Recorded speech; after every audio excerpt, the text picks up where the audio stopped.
नमस्कार साथियों, आज के अंक में आपका स्वागत है। मैं दिलबाग सिंह धनखड़। आज हम चर्चा करेंगे सुप्रीम कोर्ट के द्वारा दिए गए एक आदेश पर। आज 10 जून है। 10 जून को सुप्रीम कोर्ट ने एक बहुत ही सख्त आदेश आम आदमी पार्टी के बारे में दिया है।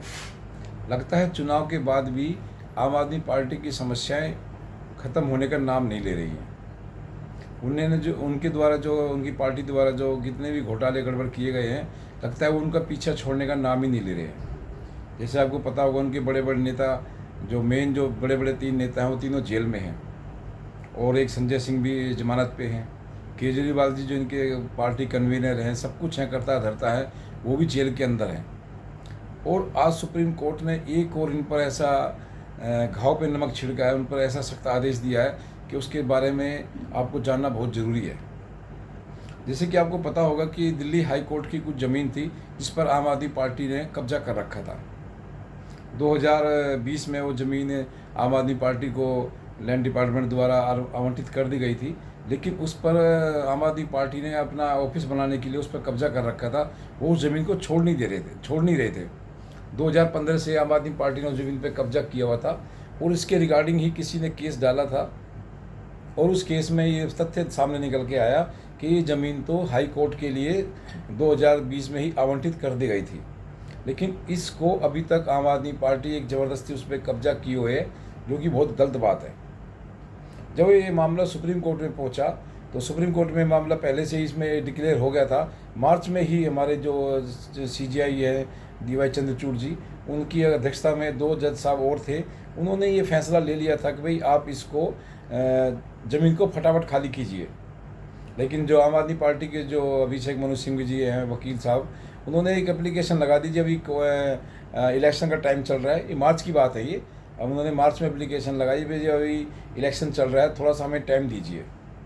हालांकि पहले तो उन्होंने इधर उधर के तथ्य पेश किए, काफ़ी उन्होंने डॉक्यूमेंट भी अपने लगाने की कोशिश की, लेकिन कोर्ट ने उनको किसी भी डॉक्यूमेंट को, किसी भी उनकी बात को नहीं माना।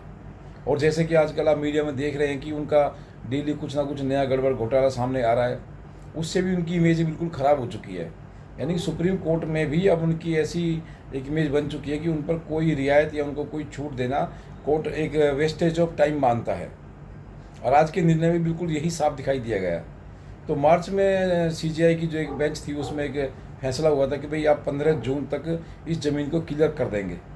लेकिन उन्होंने 15 जून तक ज़मीन को क्लियर ना करके बीच में एक उन्होंने जो जैसे बता रहे हैं कि उन्होंने बहाना लगाया था, अभी चुनाव प्रचार में हम थोड़ा बिजी है, थोड़ा सा हमें टाइम दीजिए।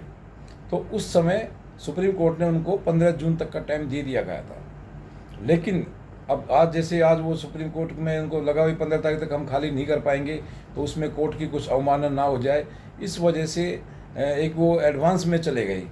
यानी कि 15 तारीख के बजाय आज 10 तारीख को ही सुप्रीम कोर्ट में उन्होंने एक एप्लीकेशन लगा दी और बोला जी हमसे अभी ज़मीन खाली नहीं हो रही है, हमें थोड़ा टाइम दीजिए। हालांकि सुप्रीम कोर्ट ने बहुत ही सख्त आदेश में क्लियर बोला है कि आप हमें एक एफिडेविट दीजिए, 7 दिन के अंदर अंदर आप हमें एफिडेविट देंगे।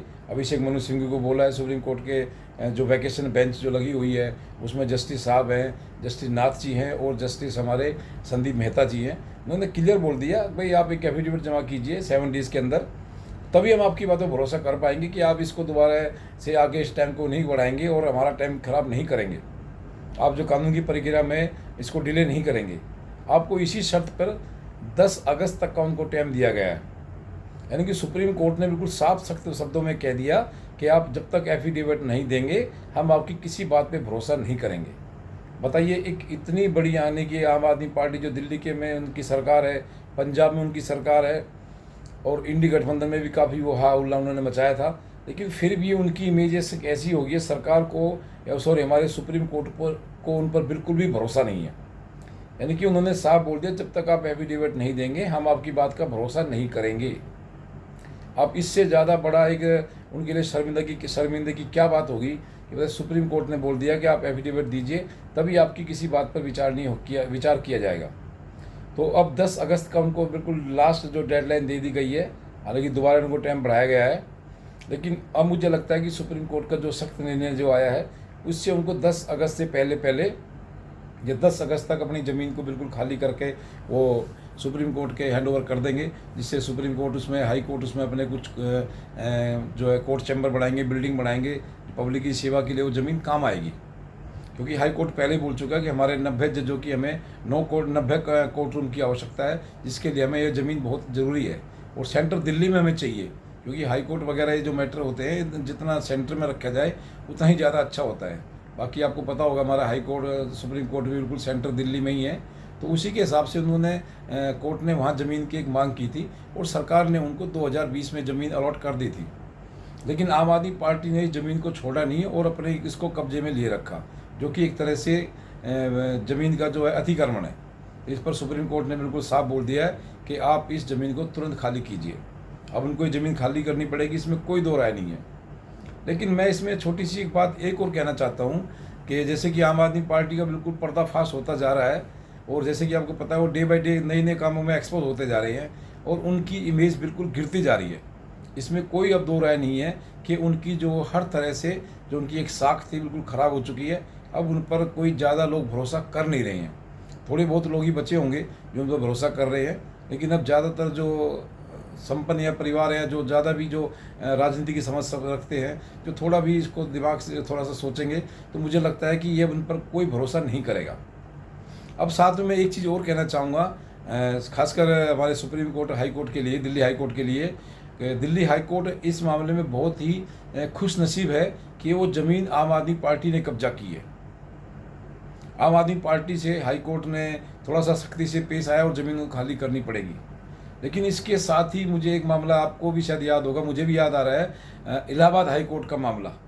इलाहाबाद हाई कोर्ट की ज़मीन को वक्फ बोर्ड ने कब्जा कर लिया था और 25 साल से उनका मुकदमा चल रहा है और अभी तक उस ज़मीन का कोई मैटर क्लियर नहीं हुआ है।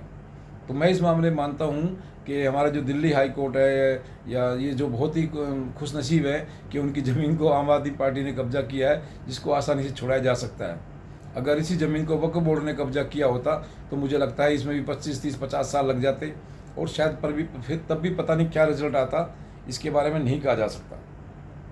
क्योंकि आम इसका जो वक्फ बोर्ड का जो मैटर है, कानून है, वो इतना एक इंडिपेंडेंट कानून बना दिया है कांग्रेस की सरकार ने कि जो हमारे देश के लिए बहुत ही एक मकड़जाल बन गया है, काफ़ी लोगों की मुसीबतों का एक कारण बन गया है।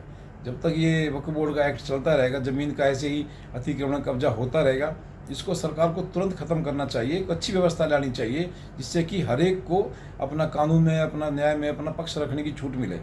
लेकिन आपको जान के हैरानी होगी कि वक्फ बोर्ड के अंदर जो ज़मीन कोई वक्फ बोर्ड के अंदर चली जाती है तो उसकी एप्लीकेशन आप कोर्ट में नहीं लगा सकते, यानी कि आपकी कोई बात कोर्ट द्वारा नहीं सुनी जाएगी। आप केवल वक्फ बोर्ड के अंदर ही जाएंगे, यानी कि वही कब्जा करने वाले हैं, उन्हीं के पास अपनी आप प्रार्थना लेके जाएंगे। तो क्या आपको न्याय मिल सकता है? नहीं मिल सकता। तो इस तरह से मुझे लगता है कि जो हमारा दिल्ली हाई कोर्ट है वो काफ़ी एक खुशनसीब है कि उनको अपना ज़मीन जो है बहुत जल्दी मिल जाएगी और आम आदमी पार्टी को ज़मीन बहुत ही जल्दी खाली करनी पड़ेगी, इसमें कोई दो राय नहीं है। और आज का ये वीडियो आपको पसंद आया तो लाइक शेयर सब्सक्राइब जरूर करें। आपका बहुत बहुत धन्यवाद।